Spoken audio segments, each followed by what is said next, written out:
Computer science is not just about programming. It's not just you have to be with a hoodie in a cellar, coding the whole day, and that's the only way how to be a computer scientist. No, it's much more than that.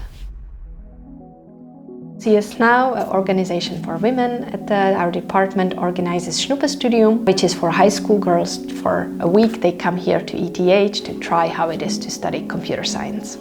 We want to show girls that are close to entering university what computer science is about. We have workshops where they actually learn how to program a little bit, and we have talks that are informative about how it works to study at ETH or what are different fields in computer science.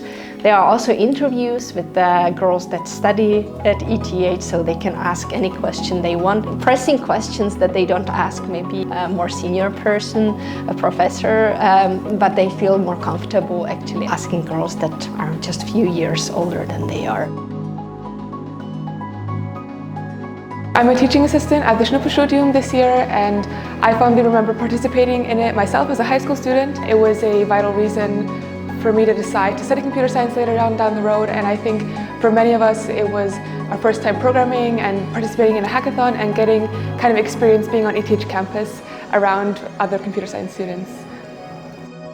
So far I really enjoy the whole thing, and I just absorb anything that we get to know, and it's great talking to all the people, having interviews and talking to the other girls who have the same interests, and I really enjoy it, yeah.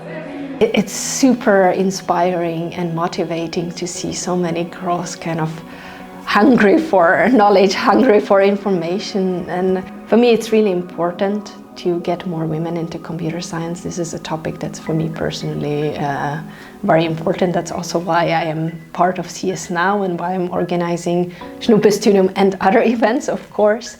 So motivating young girls, that's really super rewarding.